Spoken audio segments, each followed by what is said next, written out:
David Villanueva. Me and Josie Lee will be presenting our topic. Our resolve is that the federal ban on recreational use and production of marijuana should be repealed. Marijuana is a multi-billion-dollar industry that we do not take advantage of, or the federal government does not take advantage of as far as taxing goes. So we believe that given the current state of our economy, that we should be tapping into this resource because, you know, even though it is just multi-billion-dollar industry and we'd only be making billions of dollars in taxes, that is just, you know, a drop in the bucket of our multi-trillion-dollar national debt. However, if anybody's learned anything in their first 2 years of college about budgeting, small things add up. And, you know, you come into fall quarter with a lot of money and then somehow you're just scraping your change in the spring. So my significance claim is that too much money is being spent enforcing the ban. Our inherency claim is that the current enforcement is ineffective, and our last solvency claim is that the repeal would save and generate money. So as for our first claim, the significance claim, too much money is being spent enforcing the ban. So billions of dollars each year are spent on arresting, incarcerating, and prosecuting people for marijuana use and possession. Paul Armentano, who's the Deputy Director of the National Organization of Reform of Marijuana Laws, and they're at the forefront of reform right now.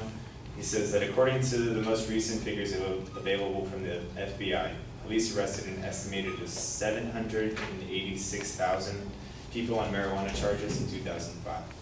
Among those arrested, 88%, some 696,000 Americans were charged with possession only.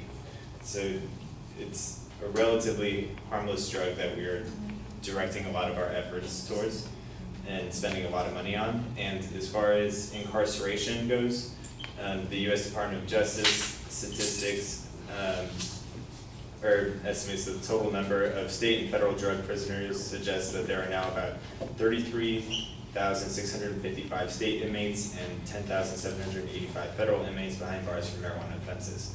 And this report failed to include estimates on the percentage of inmates incarcerated in county and local jails for pot-related offenses.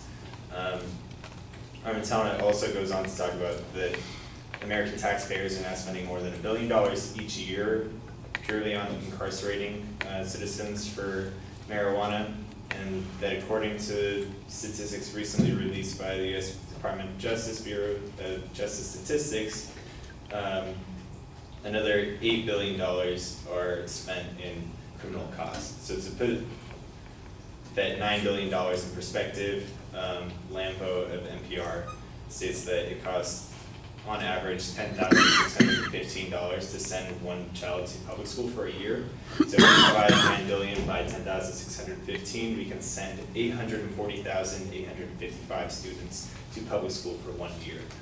So again, drop in the bucket, but little things to add up. As far as our inherency claim goes, current enforcement is ineffective. The war on marijuana has been effective in limiting access to marijuana. The Bureau of Justice Statistics, sent out a survey with high school seniors to assess how easily they can obtain drugs in 2008, and 83.9% of high school seniors reported that they could obtain marijuana very easily. Also, Pew Research, or Seth Motel of Pew Research indicates that nearly half of Americans say they've tried marijuana at some point, and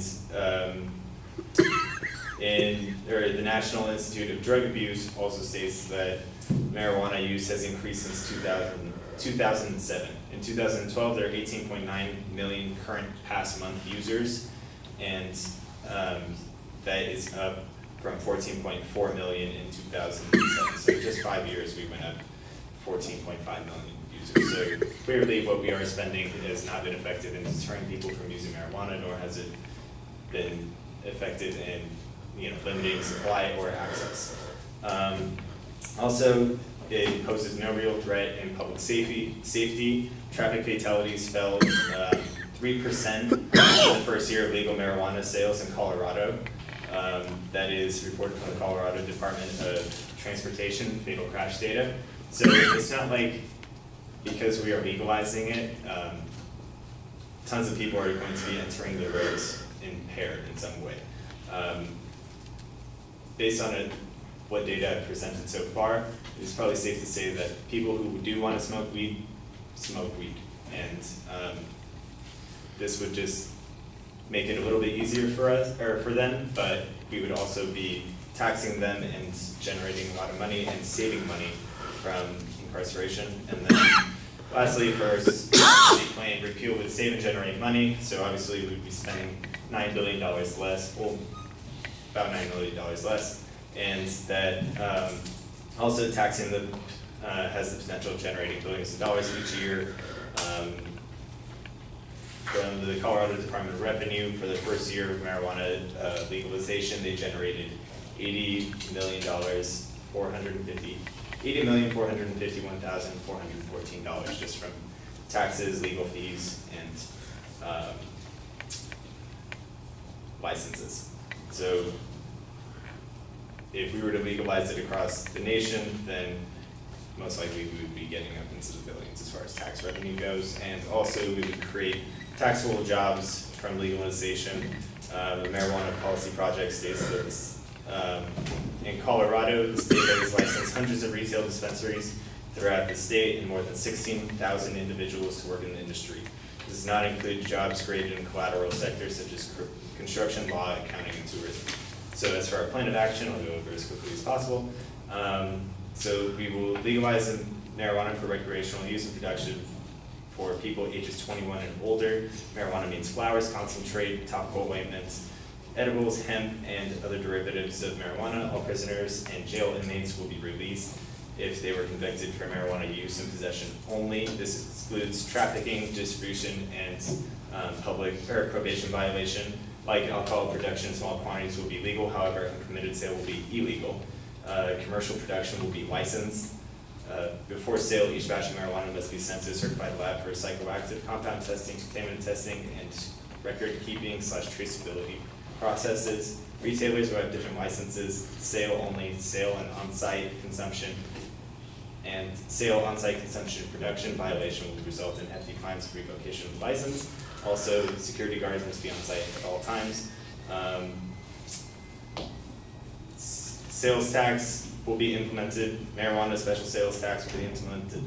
Federal tax, excise tax, and those percentages are subject to change. Driving while under the influence is illegal. There's zero tolerance. Sale to minors is illegal. Like alcohol, smoking in public areas will be illegal. People must consume in home or licensed establishment only.